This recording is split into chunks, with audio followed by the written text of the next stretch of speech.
എല്ലാവരെയും പുതിയൊരു വാർത്തയിലേക്ക് ഞാൻ സ്വാഗതം ചെയ്യുകയാണ്. പശ്ചിമേഷ്യൻ യുദ്ധം ഓരോ ദിവസം കഴിയുന്തോറും രൂക്ഷമാവുകയാണ്. ലോകം പ്രതീക്ഷിച്ചതിലും അപ്പുറമാണ് ഇറാന്റെ തിരിച്ചടി ഉണ്ടാവുന്നത്. ഗൾഫ് രാജ്യങ്ങളിലെ അമേരിക്കൻ സൈനിക കേന്ദ്രങ്ങളും യുദ്ധക്കപ്പലുകളും കൂടാതെ ഖത്തർ പോലുള്ള രാജ്യത്തെ എണ്ണ ശേഖരങ്ങൾ കൂടി ഇറാൻ ഇപ്പോൾ ബോംബിട്ട് നശിപ്പിച്ചുകൊണ്ടിരിക്കുകയാണ്.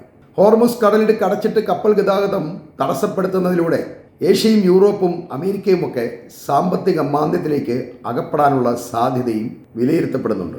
യുദ്ധത്തിന് തുടക്കമിട്ട ട്രംപ് തന്നെ ഇപ്പോൾ എങ്ങനെയെങ്കിലും ഇത് അവസാനിപ്പിക്കണം എന്ന നിലപാട് സ്വീകരിക്കുമ്പോൾ യുദ്ധത്തിൽ ശരിക്കും ഇറാന് മുൻതൂക്കം നേടാൻ കഴിഞ്ഞതായി പെന്റഗൺ തന്നെ വിലയിരുത്തുന്നുണ്ട്.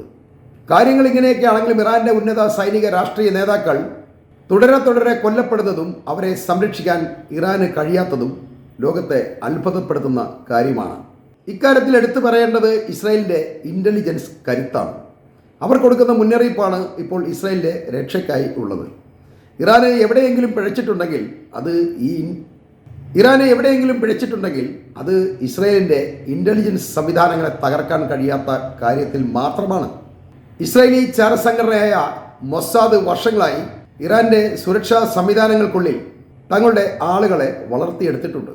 അതുകൊണ്ടാണ് ഇറാന്റെ ഏറ്റവും രഹസ്യമായ ബങ്കറുകളെക്കുറിച്ചും നേതാക്കളുടെ സഞ്ചാര പാതകളെക്കുറിച്ചും കൃത്യമായ വിവരം ഇസ്രയേലിന് ലഭിക്കുന്നതും അവരെ കൊല്ലാൻ കഴിയുന്നതും. ഇത് ഇറാനെ ഞെട്ടിക്കുക മാത്രമല്ല, ഇവരെല്ലാം സംരക്ഷിക്കുക എന്നത് കടുത്ത വെല്ലുവിളിയായിട്ട് കൂടിയാണ് ഇപ്പോൾ ഇറാന്റെ മുന്നിലുള്ളത്. അടുത്തിടെ കൊല്ലപ്പെട്ട പല നേതാക്കളും തങ്ങൾ ഏറ്റവും സുരക്ഷിതമാണെന്ന് കരുതിയ സ്ഥലങ്ങളിൽ വെച്ചാണ് ആക്രമിക്കപ്പെട്ടത് എന്നതും പ്രത്യേകം ശ്രദ്ധേയമാണ്. ഇറാന്റെ ട്രാഫിക് ക്യാമറകൾ, മൊബൈൽ ഫോണുകൾ, കാർ, GPS എന്നിവ ഹാക്ക് ചെയ്ത് നേതാക്കളുടെ സ്ഥാനം കണ്ടെത്തുന്നതിൽ മൊസാദ് വിജയം കാണുന്നുണ്ട്. കഴിഞ്ഞ ദിവസം കൊല്ലപ്പെട്ട ഇറാന്റെ നാഷണൽ സെക്യൂരിറ്റി കൗൺസിൽ സെക്രട്ടറിയായ അലി ലാരിജാനി പൊതുവേദിയിൽ വന്ന് സെൽഫി എടുത്തതുവരെ ഇസ്രായേലിന് ട്രാക്ക് ചെയ്യാൻ കഴിഞ്ഞിട്ടുണ്ട്. അതിനെ പിന്തുടർന്നാണ് അദ്ദേഹത്തെ അവർക്ക് കൊലപ്പെടുത്താൻ കഴിഞ്ഞത്. തന്നെയുമല്ല, ശരിക്കും യുദ്ധം തുടങ്ങിയപ്പോൾ തന്നെ ഇറാന്റെ കമ്മ്യൂണിക്കേഷൻ സംവിധാനങ്ങൾ ഇസ്രായേൽ പൂർണ്ണമായും ഹാക്ക് ചെയ്തിരുന്നു.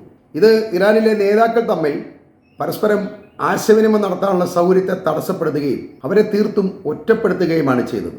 അതോടൊപ്പം അമേരിക്കയുടെയും ഇസ്രായേലിൻ്റെയും നേതൃത്വത്തിൽ നടന്ന ഓപ്പറേഷൻ എപ്പിക് ഫ്യൂറിയുടെ വേഗതയും യുദ്ധത്തിൽ അമേരിക്കൻ പക്ഷത്തെ വല്ലാതെ സഹായിച്ചിട്ടുണ്ട് എന്ന് നമ്മൾ മനസ്സിലാക്കണം. അമേരിക്കയും ഇസ്രായേലും ചേർന്ന് നടത്തിയ ഈ സൈനിക നീക്കം ഇറാൻ പ്രതീക്ഷിച്ചതിലും വളരെ വേഗത്തിലായത് ഇറാന് വലിയ രാഷ്ട്രീയ നഷ്ടമാണ് ഉണ്ടാക്കിയിട്ടുള്ളത്. ആദ്യ 12 മണിക്കൂറിനുള്ളിൽ തന്നെ ഇറാന്റെ കമാൻഡ് ആൻഡ് കൺട്രോൾ സെന്ററുകൾ തകർക്കപ്പെട്ടു.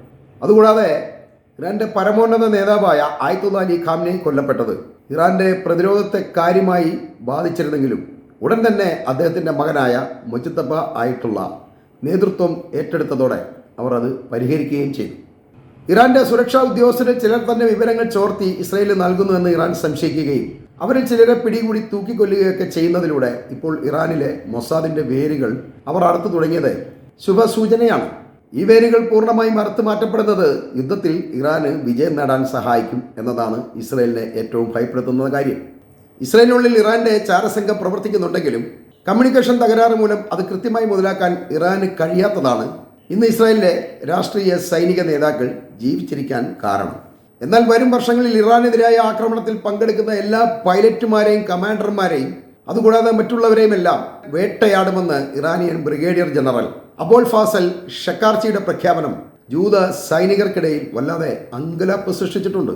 അതുപോലെ തന്നെ ജീവഭയത്താലും ലജ്ജ, അപമാനം എന്നിവയുടെ ബങ്കറുകളിൽ ഒളിച്ചിരിക്കുന്ന നിങ്ങളുടെ നേതാക്കളെയും കമാൻഡർമാരെയും ഒളിത്താവളങ്ങളിൽ നിന്നും വലിച്ചിഴച്ച് കൊണ്ടുവരുമെന്ന് ഞങ്ങൾ വാഗ്ദാനം ചെയ്യുന്നു എന്നുകൂടിയാണ് ഇറാന്റെ സൈനിക നേതൃത്വം ഇപ്പോൾ ഇസ്രായേലിന് മുന്നറിയിപ്പ് നൽകുന്നത്.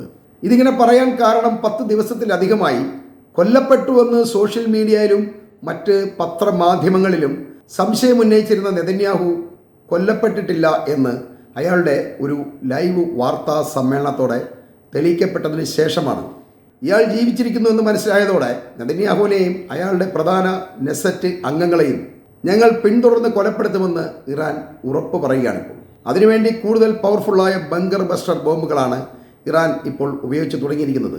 ഇത് ഇസ്രായേലിൽ നാശത്തിന്റെ തോത് വർദ്ധിപ്പിച്ചിരിക്കുകയുമാണ്. ഇതിനെല്ലാം ഇടയിൽ അമേരിക്കൻ നിർബന്ധപ്രകാരം ഇന്നലെ ഒമാനിൽ ഇറാനുമായി ചില ചർച്ചകളൊക്കെ നടന്നെങ്കിലും അത് ഇതുവരെ ഫലം കണ്ടിട്ടില്ല കേട്ടോ. തങ്ങളുടെ മേലുള്ള ഉപരോധങ്ങൾ നീക്കുക, നിയമങ്ങൾ അടിച്ചേൽപ്പിക്കാനുള്ള നീക്കം തടയുക, അതുപോലെ തന്നെ ഇറാന് മേലുള്ള ആക്രമണം അവസാനിപ്പിക്കുക, ഇതൊക്കെയാണ് ഇറാൻ്റെ ഡിമാൻഡുള്ളത്. ഇത് അംഗീകരിക്കാൻ അമേരിക്കയ്ക്ക് തടസ്സമുള്ളതുകൊണ്ടാണ് ചർച്ച ഫലം കാണാതെ പോകുന്നത്. എങ്കിലും ഹോർമുസ് കടൽ ഭാഗങ്ങൾ ഇറാൻ അടച്ചതിനാൽ എണ്ണവില വർധനവ് നിയന്ത്രിക്കുന്നതിന്റെ ഭാഗമായി ഇറാനിയൻ എണ്ണക്കപ്പലുകൾക്ക് മേലുള്ള ഉപരോധത്തിൽ താൽക്കാലിക ഇളവ് നൽകുന്നത് അമേരിക്ക പരിഗണിക്കുന്നുണ്ട് എന്നുള്ളതാണ് വാസ്തവം. എന്നാൽ എണ്ണ വിൽപ്പന അനുവദിച്ചാൽ ഇറാൻ സാമ്പത്തികമായി കൂടുതൽ ശക്തി പ്രാപിക്കും എന്നൊരു ഭയവും അമേരിക്കയുടെ ഉള്ളിലുണ്ട്. ഏതായാലും ട്രംപ് വല്ലാത്തൊരു കുരുക്കിലാണ് വീണിട്ടുള്ളത് എന്നുള്ളതാണ് വാസ്തവം. ഹോർമുസ് എന്ന തുറപ്പ് വെച്ച് ട്രംപിനെ പിടിച്ചു വെച്ച് ഇറാൻ സകല സ്വാതന്ത്ര്യം എഴുതി വാങ്ങും എന്ന് ലോകത്തെ പല നയതന്ത്ര വിദഗ്ധരും ഇപ്പോൾ അഭിപ്രായപ്പെടുന്നതും യുദ്ധത്തിൽ ഇറാന്റെ മുൻതൂക്കത്തെയാണ് കാണിക്കുന്നത്. ഇറാന് കുറേ രാഷ്ട്രീയ സൈനിക നഷ്ടങ്ങളൊക്കെ ഉണ്ടായിട്ടുണ്ടെങ്കിലും അവസാനം ഇറാൻ പൂർണ്ണമായും വിജയിക്കും എന്നൊരു ശുഭസൂചനയാണ് ലോകത്തിനുള്ളത്. ഇറാന്റെ മേലുള്ള മുഴുവൻ ഉപരോധങ്ങളും എടുത്തു കളഞ്ഞുകൊണ്ട് അവരും സാധാരണ രാജ്യങ്ങളെപ്പോലെ മുന്നോട്ട് പോകാനുള്ള അനുമതി അമേരിക്കയും ഇസ്രയേലും ഒക്കെ കൊടുക്കും എന്ന വിശ്വാസവും ലോകത്ത് പലരും ഇന്ന് വെച്ചു പുലർത്തുന്നുണ്ട്. ഏതായാലും ഈ വാർത്തകൾ ഞാനിവിടെ അവസാനിപ്പിക്കുകയാണ്.